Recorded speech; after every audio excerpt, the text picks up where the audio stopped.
Hello my dear students, स्वागत है आपका इलेक्ट्रोस्टैटिक के सीरीज में। हम लोग बात कर रहे थे चार्ज के बारे में, चार्ज का इंट्रोडक्शन, चार्ज का इलेक्ट्रिक फील्ड लाइन और प्रॉपर्टी हम लोगों ने देख लिया था। अब नेक्स्ट टॉपिक जो हमारा जो कि समझने लायक है, that is called net charge. इस नेट चार्ज की हकीकत को हम आज समझेंगे और नेट चार्ज के से रिलेटेड अगर हमारा जो भी न्यूमेरिकल बनता है वो देखेंगे। तो शुरू करते हैं ये नेट चार्ज का कंसेप्ट के बारे में। ये क्या कहता है, इसका कंसेप्ट क्या है। नेट का मतलब होता है अंतर बताना। किस चीज़ का अंतर यहाँ बताया जाएगा आपको, दैट इज कॉल्ड चार्ज का अंतर बताया जाएगा। यानी कि नेट चार्ज का मतलब होता है दो चार्ज के बीच का अंतर या दो चार्ज के बीच का एग्जैक्ट वैल्यू जो निकल के सामने आता है वो। तो अगर बाय द वे हमारे पास एक नेट चार्ज -E है और दूसरा हमारे पास एक सिर्फ E है, तो हमारा नेट चार्ज वैल्यू कितना होगा। नेट चार्ज इसको अंतर बताने के लिए हमको क्या करना होगा, E+E करना होगा। ये चार्ज और ये प्लस चार्ज दोनों कैंसिल आके क्या हो जाएंगे, 0 हो जाएंगे। तो इसका नेट चार्ज क्या हुआ, 0।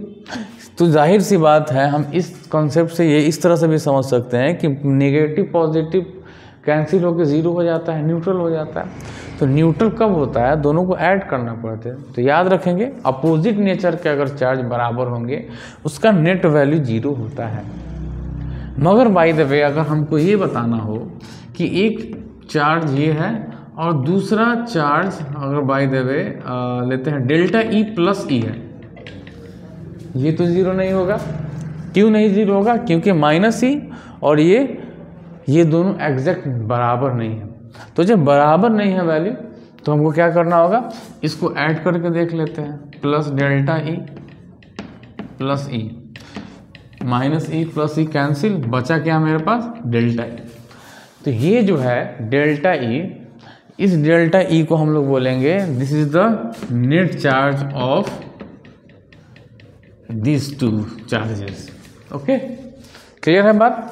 नेट चार्ज अगर -E और -E का आपको निकालना है तो इसको प्लस कीजिएगा तो -2E हो जाएगा। ठीक उसी तरह से नेट चार्ज E और E का निकालना है तो क्या हो जाएगा, 2E हो जाएगा इसको प्लस करने पर। तो आप एक कॉन्सेप्ट नेट चार्ज का समझ गए, सिंपल। आप उसको जोड़ देंगे, ठीक है। जोड़ने के बाद जो वैल्यू आएगा वही नेट चार्ज का वैल्यू आएगा। अब अगला कॉन्सेप्ट इसी से जुड़ा हुआ क्या है, अगर नेट चार्ज अगर हमारे पास निकल गया तो उसके वजह से नेट इलेक्ट्रोस्टैटिक फोर्स कितना काम करेगा इसके अंदर, ठीक है। अगर बाय द वे हमको इसका और इसके बीच में लगने वाले फोर्स का नेट इलेक्ट्रोस्टैटिक फोर्स कितना होगा, तो अगर नेट इलेक्ट्रोस्टैटिक फोर्स निकालते हैं तो उससे नेट इलेक्ट्रोस्टैटिक फोर्स निकालने का फॉर्मूला क्या होता है, ये होता है 1/4πε0 इंटू क्या होगा, नेट चार्ज जो आया है हमारा डेल्टा E है जो भी, उसका स्क्वायर बटा इसके और इसके बीच के सेपरेशन का D। मान लें D है, D इज द सेपरेशन। ये D हम समझेंगे इस दो चार्ज के बीच का सेपरेशन और ये नेट चार्ज का, ये दोनों का स्क्वायर का E² बटा D का स्क्वायर, ये नेट फोर्स की वैल्यू है। तो what is net electrostatic force between them, this. इसका नेट इलेक्ट्रोस्टैटिक फोर्स क्या होगा, तो वो भी इसी तरह से होगा। इसके बीच का सेपरेशन मान लीजिए D है, तो हम क्या लिखेंगे, 1/4πε0 इंटू 2E का स्क्वायर बटा D का square. Okay, it is called F net यानी नेट फोर्स। तो इस तरीके से हम लोग इसको समझ सकते हैं। नेट फोर्स का कंसेप्ट यही होता है। क्लियर है बात, इतना बताइए, ठीक है। तो इस तरह का क्वेश्चन अगर आता है तो हम इलेक्ट्रोस्टैटिक फोर्स निकाल सकते हैं, ठीक है। इसी पे एक सवाल ले लेते हैं नीट का, जो पूछा गया था 2017 या 18 का सवाल ले लेते हैं। यहाँ पे क्वेश्चन कहता है कि suppose a charge of proton and a charge of electron differ slightly. Proton का चार्ज और इलेक्ट्रॉन का चार्ज दोनों क्या है, एक दूसरे से थोड़ा सा के अंतर पे है।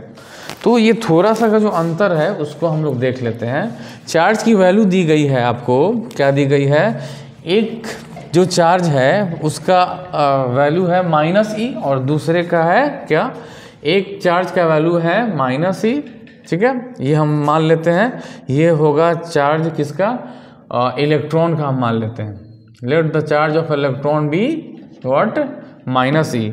और दूसरा क्या लेते हैं, दूसरा जो प्रोटॉन का चार्ज होगा वो होगा आपका दिया गया है E + ΔE, ठीक है। क्वेश्चन है आपका 2017 का, नीट 2017 का क्वेश्चन है। नेट चार्ज के कॉन्सेप्ट और नेट इलेक्ट्रोस्टैटिक कॉन्सेप्ट के हिसाब से पूछा जा रहा है। सबसे पहले इसमें हम बात करते हैं, if net force electrostatic force and net gravitational force, तो आगे हम लोग देख लेंगे ग्रेविटेशनल फोर्स कैसे निकालना है, is 0 and the distance of the separation of the proton and electron of hydrogen atom is d। Distance of separation क्या है, d, सेपरेशन यानी दो चार्जों के बीच की दूरी क्या है बाबू, d है, सेपरेशन है। इलेक्ट्रॉन का चार्ज ये है और इसका चार्ज क्या है। तो सबसे पहले हमको ये निकालना होगा कि इलेक्ट्रॉन का और प्रोटॉन का नेट चार्ज क्या होगा। तो हम सबसे पहले लिख लेते हैं what is net charge, okay. तो नेट चार्ज यहाँ बाबू क्या होगा, -e और +e + ΔE। इसको सम करना अभी मैं बताया आपको, तो क्या हो जाएगा, माइनस से माइनस कैंसिल हो जाएगा, बचा क्या, ΔE। So what is the electrostatic force, ठीक है, यानी इलेक्ट्रोस्टैटिक फोर्स इसका क्या होगा, नेट चार्ज का स्टैटिक फोर्स इसका होगा ΔE, ठीक है, 1/4πε0, ठीक है, ΔE स्क्वायर बटा d का स्क्वायर, ठीक है, जो भी स्क्वायर है उसका, जो भी नेट चार्ज है उसका स्क्वायर बटा d का स्क्वायर। तो इस तरीके से हम ये नेट फोर्स निकाल सकते हैं, ठीक है। अब सवाल क्या बोल रहा है, देखिए बोल रहा है कि ये जो नेट फोर्स है इलेक्ट्रोस्टैटिक फोर्स और इसी का ग्रेविटेशनल फोर्स, यानी कि एटम के अंदर, हाइड्रोजन एटम के अंदर जो भी नेट फोर्स हमारा जनरेट हुआ है, जो भी हमारा ये जो है इसकी वजह से ये फोर्स निकल गया। अब हमको ग्रेविटेशनल फोर्स निकालना होगा दो प्रोटॉन के बीच का। तो दो प्रोटॉन के बीच का ग्रेविटेशनल फोर्स जो भी है उसका दोनों का अंतर, फोर्स का अंतर जो है वो 0 कह रहा है। तो हमको क्या करना होगा, नेट इलेक्ट्रोस्टैटिक फोर्स तो हम निकाल लिए यहाँ पे आराम से। अब हमको निकालना होगा नेट ग्रेविटेशनल फोर्स, ठीक है, net gravitational force. Net gravitational force के लिए हमको ध्यान देना होगा, फॉर्मूला है F = G इंटू यानी ग्रेविटेशनल कांस्टेंट इंटू प्रोटॉन का स्क्वायर। दो प्रोटॉन के बीच में फोर्स लग रहा है, तो प्रोटॉन के मास का स्क्वायर बटा d ऑफ द सेपरेशन। तो ये दो कॉन्सेप्ट, दो इक्वेशन 1 और ये इक्वेशन 2 मानना है आपको, ठीक है। इक्वेशन 1 और इक्वेशन 2 में क्या कहता है सवाल कहता है इस दोनों का अंतर 0 है हमारा। तो अंतर 0 होने का क्या मतलब है, इसका मतलब है कि Fe यानी इलेक्ट्रोस्टैटिक मास माइनस Fg = 0। अब क्या करना है, इस दोनों इक्वेशन को बैठा देना है। Fe हमारा आया है 1/4πε0 Q का स्क्वायर डेल्टा Q का स्क्वायर बटा D का square is equal minus G × MP का स्क्वायर बटा D का स्क्वायर, हो गया। इतना लिख सकते हैं, इज इक्वल टू 0।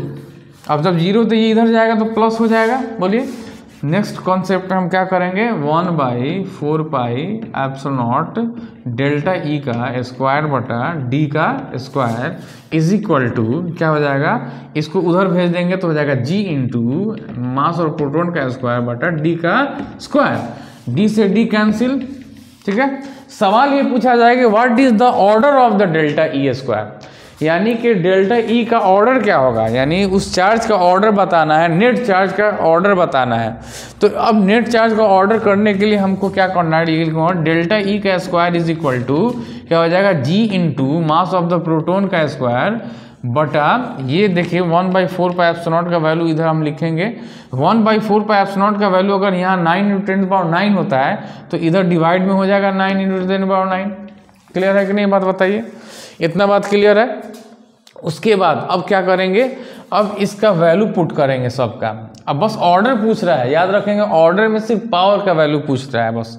तो अब इसका वैल्यू बोलिए 6.67 गुना 10 के power -11 Guna mass of proton क्या दिया गया है, इसमें दिया गया है सवाल में 1.67 इंटू 10 टू पावर -31, ठीक है, सॉरी 31 नहीं 27 अपॉन में divide by 9 into 10 to the power कितना 9, ये इस पे स्क्वायर है। इसको सॉल्व कीजिएगा, इस पूरे कैलकुलेशन को सॉल्व कीजिएगा तो हमारा क्या आंसर आएगा, हमारा आंसर आएगा delta E is equal to कितना, इसका ऑर्डर हो जाएगा -37। इसको सॉल्व कीजिएगा तो इसका माइनस यानी सी इज करेक्ट आंसर इसके हिसाब से। सो ये था नेट चार्ज और net electrostatic concept, electrostatic force के कॉन्सेप्ट के हिसाब से नेट चार्ज निकालने के बाद इलेक्ट्रोस्टैटिक फोर्स निकलेगा और प्रोटॉन के बीच का ग्रेविटेशनल फोर्स निकलेगा। नेट इलेक्ट्रोस्टैटिक और ग्रेविटेशनल फोर्स अगर जीरो है तो हम जीरो कर लिए, इसको उधर भेज दिए और डेल्टा ई का स्क्वायर का वैल्यू निकाल लिए। इस तरीके से हमारा ऑर्डर जो आएगा वो इतना आएगा, ठीक है। आई होप ये वीडियो आपको पसंद आया होगा। लाइक शेयर करके और कमेंट करके इसका इत्तला दे सकते हैं, आप बता सकते हैं कैसा लगा आपको वीडियो। फिर से हम नेक्स्ट टॉपिक के साथ, नेक्स्ट न्यूमेरिकल के साथ हम फिर से हाजिर होंगे आपके सामने। तब तक के लिए धन्यवाद।